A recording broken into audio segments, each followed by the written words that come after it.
Ja, hallo, Videothek? Nee, hier sind Sie falsch. Hier sind die 80er, nicht die 70er. Ja, wählen Sie einfach das orangene Telefon. Ja, genau. Okay, wiederhören. Kommen Sie in 10 Jahren wieder.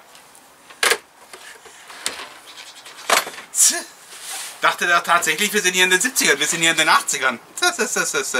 Die mit dem DeLorean verfahren sich sowieso immer. Sonderfreunde, herzlich willkommen zu Fantastic Toys and Merchandise. Herzlich willkommen zurück an der Retro Bar in der Videothek. Ich bin so froh, endlich wieder hier zu sein. Sonderfreunde, ich war wieder auf der Jagd und konnte Stridor erlegen. Meiner. Das war ein Riesentheater. Ich habe den aus dem Regal genommen gehabt, war vorne bei der Kasse. Auf einmal, ohne Witz jetzt, hat mir den jemand aus der Hand nehmen wollen. Hey, ohne Witz, packt er den und nimmt ihn mir aus der Hand. Ich ziehe wie so ein Verrückt und sage, das ist meiner. Und die Frau sagt immer wieder, jetzt gehen Sie her, ich muss ihn einscannen. Jedes Mal das Gleiche, geht's euch manchmal auch so. Diese Verkäufer sind so lästig. Nein, sie kriegen ihn ja gleich wieder. Und ich musste mich 5 Sekunden vom Stridor trennen. Na, Sonderfreunde. Jetzt genug gebildet. Heute zeige ich euch den wunderschönen Stridor und wir vergleichen ihn mit dem guten Stück aus den 80er Jahren. Nicht beißen. Und wir wollen mal schauen, welcher besser ist. Und ich habe noch einen in dem nahezu perfekten Zustand original verpackt. Also wenn es bloß noch einen Stridor original verpackt auf der Welt gibt, ist das der zweitbeste. Ich würde sagen, gehen wir rüber und legen los. Unsere gute Fee Judith hat sie am Anfang schon angekündigt. Herzlich willkommen auf Eternia. Rechts der neue Stridor, links der alte aus den 80ern. Aber dem sieht man auch wirklich an, dass er aus den 80ern ist. Vom Design hat sich einiges verändert, aber das vergleichen wir gleich mit der alten Version.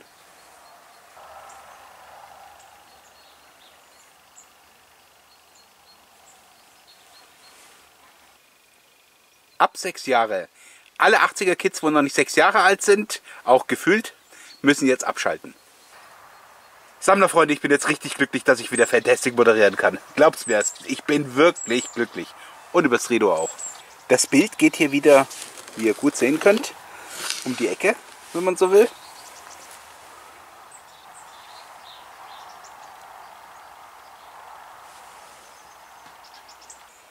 Das neue Artwork hat mit dem der 80er Jahre Version nicht mehr viel gemeinsam. Aber ich muss sagen, es ist moderner gestaltet und auch wesentlich cooler gemacht. Das finde ich jetzt richtig cool. Scratch, Roton und Drachenkämpfer Skeletor. Ich glaube, ich habe noch gar nicht erwähnt, höchstens 137 Mal, dass Drachenkämpfer Skeletor meine Lieblings-Masters-Figur ist.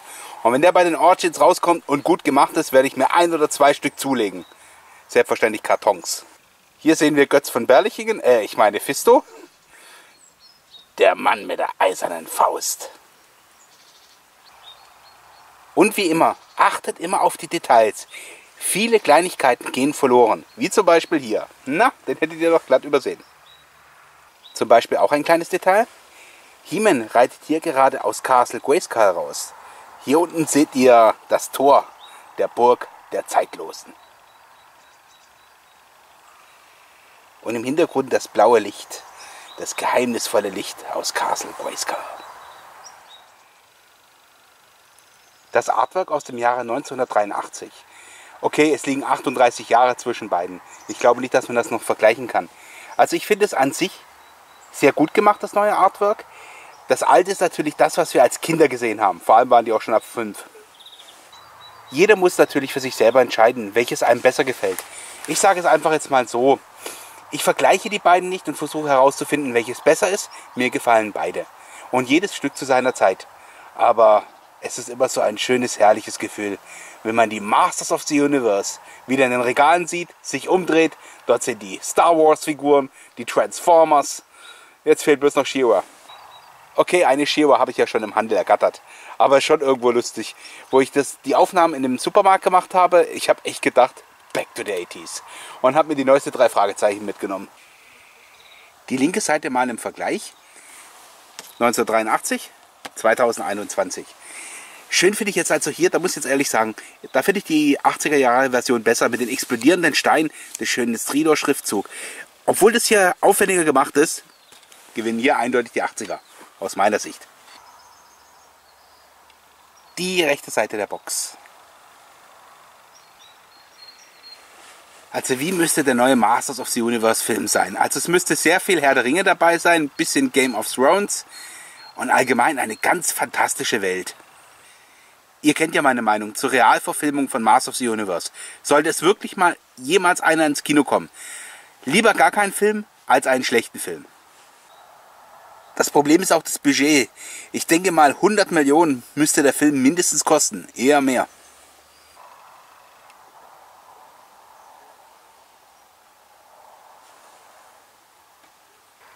Die Rückseite mit der Werbung für die neuen Figuren. Ja Leute, da muss ich jetzt ganz ehrlich sagen, die rechte Version aus dem Jahr 2021 ist besser. Nein, eigentlich auch nicht. Wenn ich jetzt hier die vielen Figuren sehe von der 1983er Version. Nee, die 83er Version gefällt mir besser. Wir sollten das Artwork von der neuen Version auf die alte drauf pappen. Wer es macht einer, dann kriege ich einen Herzinfarkt. Ach, Sammlerfreunde, die alten Figuren. Zauberrüstung He-Man, Teela, Zauberrüstung Skeletor, Evelyn, Man-at-Arms, Mechaneck, Beastman, Meerman. Ich weiß, ich wollte als Kind immer Zauberrüstung Skeletor haben, aber ich habe ihn nicht gekriegt, weil bei uns gab es den nicht. Und Internet gab es auch nicht. Oh je, die Jungen würden heute alle sterben. Aber jetzt habe ich ihn ja. Die Figuren waren damals echt so geil, wirklich ohne Witz. Das war was komplett anderes, als was richtig Kreatives, was Neues, etwas, das die Sprache der Jungen angesprochen hat. Pass auf, der Herr der Wespen, Man-E-Faces, Whiplash und Triclops. Die Fahrzeuge der Master of the Universe. Battle Ram war ja wirklich genial. Was ich nicht verstehe, warum die Produktion bei dem Fahrzeug so schnell eingestellt war. Zum einen war es ja ein Skysled und ein Artilleriegeschütz, wenn man so will. Und der Fliptrack, das war das coolste Fahrzeug, hey. Den lasse ich hier gelegentlich immer noch durchs Gelände sausen. Ich fast will mich, ich muss weitermachen, sorry Leute. Aber da kommt immer die Begeisterung durch und da kann ich nicht anders da. Ah, der Fliptrack. Links sehen wir den legendären Talonfighter vom Point Dread aus gestartet. Und rechts den Road Ripper. Was für die Masters-Fans Castle Grayskull ist für die Star Wars-Fans der Millennium Falke. Der Adler der Giganten, Soa. Eigentlich, wenn ich mich nicht irre, von Big Jim. Der stets schläfrige und hungrige Cringer. Bei den Hörspielen von Europa war der Wind Rider immer wesentlich größer und es konnten mehrere Personen rein. Ach, das habe ich damals immer bedauert. Also ich liebe die Hörspiele bis heute noch. Ja, vor allem waren sie wesentlich billiger als die Videokassetten. Sammlerfreunde, jetzt sehen wir uns mal die Version aus dem Jahr 2021 an. Hier sehen wir jetzt das neue Artwork. Ja, es ist affengeil, wunderschön, sehr gut gemacht, aber sonst nichts Besonderes. Ne, wirklich sehr schön. Vor allem wie immer da die Welt von Eternia rüberkommt, mit der vulkanischen Aktivität und mit den verschiedenen Planeten. Ich verhaspel mich schon wieder. Sorry Leute, ich quatsche immer so viel. Ich bin einfach froh, wieder an der Retrobar zu stehen. Auch dieser Nebel, der ständig aufsteigt überall aus Eternia, könnte von der vulkanischen Aktivität sein. Die Planeten im Hintergrund. Ein sehr schönes Bild.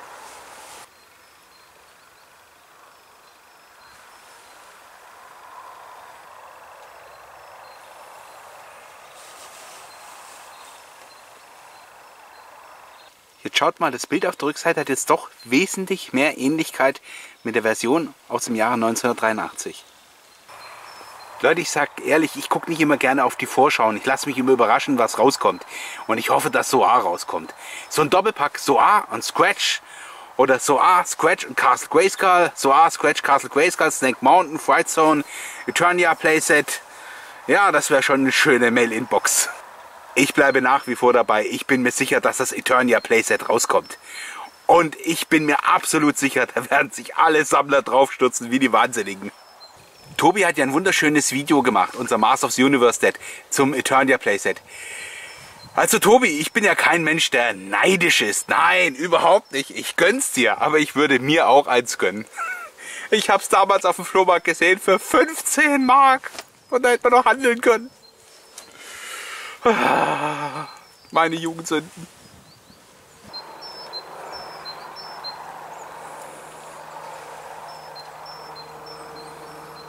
Hier sehen wir jetzt die untere Seite. Sehr schön sieht man jetzt auch auf der rechten Seite die neuen Figuren. Ja, die neuen Figuren, die neuen Figuren. Terrorclaw, Skeletor, Flying Fist, He-Man. Wie war das früher mal? Hab ich nicht, hab ich nicht, hab ich. Also da erwarten uns wirklich ein paar sehr schöne Figuren. Vor allem Jitsu.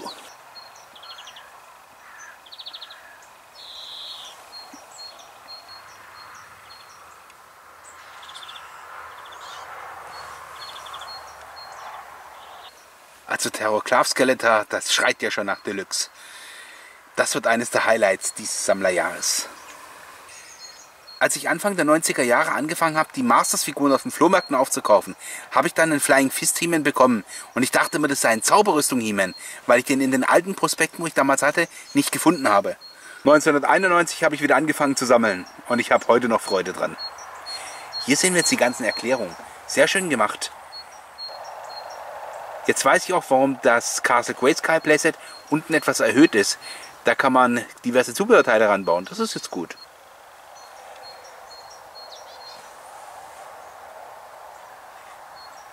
Aber so Anbauteile hatten wir ja schon mal, zum Beispiel beim Wind Rider. Komisch, warum muss ich jetzt an die Frankenstein-Konsole denken? Sega Mega Drive, Mega CD, Sega 32. Zu guter Letzt werfen wir einen Blick auf die Unterseite. Oben die Version von 1983 und unten die neue Origins-Version. Da sieht man auch gleich den Größenunterschied. Den Strido habe ich glaube 2000 oder 2001 für ein paar Mark gekauft. Und der Karton war total zerfallen und ich habe ihn dann wieder zusammengeschustert. Aber ihr wisst ja, ich habe ja so eine Schwäche für solche Stücke, die schon ein bisschen beschädigt sind. Die haben wenigstens eine Geschichte zu erzählen. Und hier sehen wir jetzt die Version von 2021.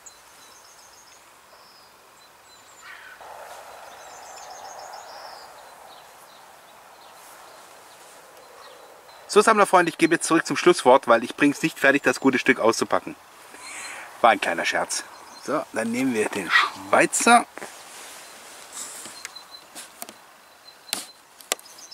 Ganz vorsichtig wieder. Vorsichtig hier aufhebeln, dass ihr den Karton nicht aufreißt und damit noch mehr beschädigt. Oh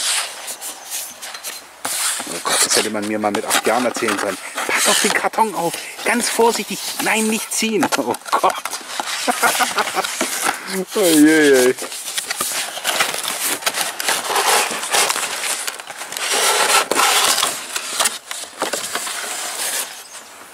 Ja, der lässt sich sehen. Jede Menge Zubehör. Sammlerfreunde, wie främel ich den jetzt raus, um die Verpackung so wenig wie möglich zu beschädigen? Schaut euch den Karton auf der Rückseite an. Ja, die Fäden sind nicht durchgezogen, doch halt hier unten. Da können wir anfangen. Nach hartem Kampf habe ich jetzt den neuen ausgepackt. Rechts die neue Version, links der Klassiker aus den 80ern. Ich zeige euch immer wieder Aufnahmen von der neuen Version und dann schwenken wir rüber in die 80er. Was natürlich richtig cool ist, der Hals ist beweglich, der Kopf, den kann man bewegen und es ist auch Zaumzeug dabei. Mir ist beim neuen Strido gleich was aufgefallen und zwar die Seitenkanonen. Die gehen relativ leicht ab, weil die bloß eingesteckt sind. Bei der Version von 1983 sind die fest verklipst und die kriegt man auch nicht raus. Höchstens man will sie kaputt machen. Kurz gleich etwas zu den wichtigsten Neuerungen. Die Version aus den 80ern ist komplett unbeweglich, bis auf die Geschütze und hinten der Schweif. Die neue Version ist komplett beweglich, auch an den Beinen, allem drum und dran. Das ist wohl die wichtigste Neuerung überhaupt. Was ich jetzt auch sehr schön finde, das blaue Auge, das so metallic blau ist.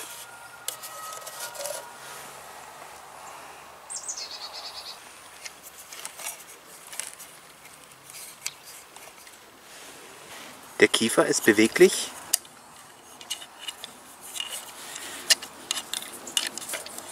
Jo, das ist also wirklich, Leute, haben sie sehr viel sich Neues einfallen lassen.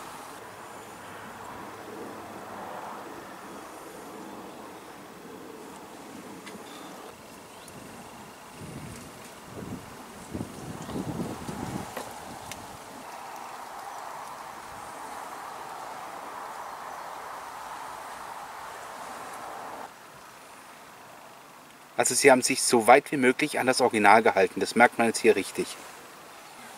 Die beste Neuerung ist natürlich die beweglichen Gelenke. Das hat mich bei Stridor und Nightstalker immer gestört, genauso bei Battlecat und Pandor, weil die damals nicht beweglich waren. Also ihr könnt sie wirklich in jegliche erdenkliche Position bringen. Jetzt kurz die Version vor 38 Jahren. Da war jetzt wirklich absolut nichts. Da konnte man nichts bewegen. Auch dieses Bein, was viele mal denken, wo die Figur noch nie in der Hand hatten, dass man es bewegen kann. Auch das nicht. Die waren alle fest. Farblich hat sich Stridor natürlich gewaltig verändert. Während früher Sitz und Beine braun waren, sind sie jetzt so gelb-orange. Auch waren die Beine damals einfarbig, während die neue Version zum Beispiel hier auch noch sehr schöne silberne Applikationen hat. Aber man erkennt Stridor gleich wieder. Okay, er ist halt etwas moderner, moderneres Design und hat auch mehr Funktionen. Es ist halt immer dieser Kampf mit den Emotionen. Mit dem einen haben wir als Kind gespielt und die anderen sind halt die neuen. Aber zwischen beiden Modellen liegen 38 Jahre. Das Problem bei den neuen beweglichen Gelenken ist, dass man die Verschraubungen sieht. Und das sieht man jetzt wirklich richtig. Aber wäre ich jetzt ein Kind, würde ich das integrieren. Ist ja schließlich ein Robotpferd. Okay, gut, jetzt fällt es mir wirklich schwer, ernst zu bleiben. Kommen wir jetzt zum Heckbereich des Robotpferdes. Wie ihr wisst, liebe ich ja gebrauchte Spielsachen. Beim rechten Stridor von 1983 fehlen schon die Aufkleber. Gut, könnt ihr jetzt hier das Geschütz erkennen. Ja, das geht etwas schwerer. Und das hier geht extrem leicht. Da gefällt mir jetzt das alte Geschütz besser. Es ist ein bisschen leichter, ein bisschen gedrungener und sieht irgendwie ein bisschen echter aus. Die neue Kanone ist etwas wuchtiger gestaltet, etwas massereicher, aber man hat sich weitgehend ans Original gehalten. Also hier muss man gleich mal etwas dazu sagen. Bei der neuen Version ist die Gefahr, dass der Schweif abbricht, relativ gering, während bei der alten Version dies relativ dünn ist und die sehr oft abgebrochen sind. Also ich würde mal sagen, 4 von 5 Stridors auf dem Flohmarkt war der Schweif abgebrochen. Der Sitzbereich des Robotpferdes, auch im Großen und Ganzen wurde es übernommen.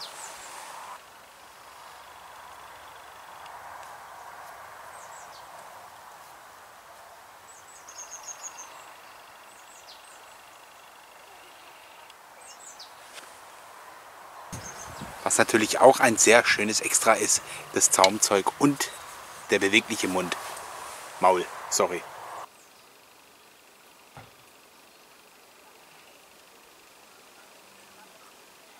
Damals die Kassette Nummer 19, das Dämonenpferd von Europa, Masters of the Universe, wo Orko sich da so ein Pferd unter den Nagel gerissen hat. Hier werfen wir noch einen Blick auf die Unterseite der beiden Stridors. Links wieder die 80er-Jahre-Version, rechts die von 2021. Auf der rechten Seite seht ihr jetzt die Öffnung zur Anbringung des Displays. Die neue Version von Stridor verfügt auch über eine austauschbare Maske.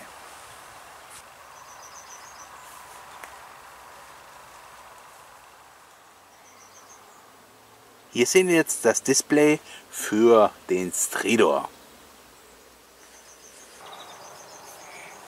Was ich toll finde, das Display passt perfekt zur Castle Grayskull.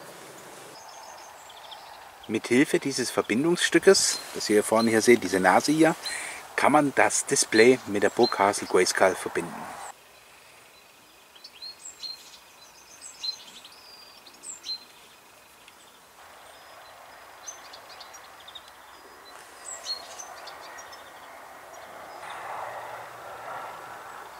Sammlerfreunde, ihr müsst jetzt entscheiden, welche Version gefällt euch besser. Ich glaube, dass man das eigentlich auch gar nicht mehr entscheiden kann. Mir gefallen beide Sachen sehr gut, weil es sind Masters of the Universe. Mit der linken Version haben wir als Kinder gespielt, die rechte ist die neue Version. Die hat natürlich sehr viele neue Gadgets, das die alte Version natürlich vor 38 Jahren nicht hatte, aber es gibt auch hier und wieder da ein paar Nachteile. Mir gefallen beide Versionen sehr gut und gehen deswegen beide in meine Sammlung. Sammlerfreunde, ich könnte auch richtig gemein sein. Welcher gefällt euch besser aus den 80ern? Jitsu mit Nightstalker oder Fisto mit Stridor? Ja, das Duell der Giganten. In diesem Sinne gebe ich zurück zum Schlusswort an die Retrobar in der Videothek.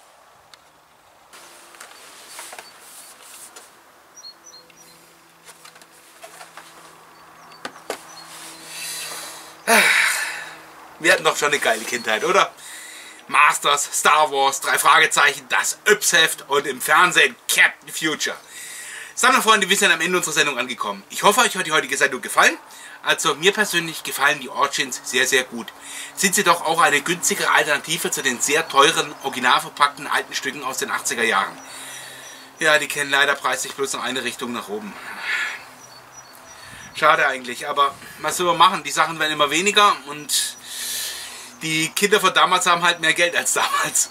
Aber wie gesagt, ich finde die Origins cool. Sie erinnern uns sehr gut an die 80er Toys. Sind natürlich nicht die gleichen, aber auch eine gute Alternative dazu.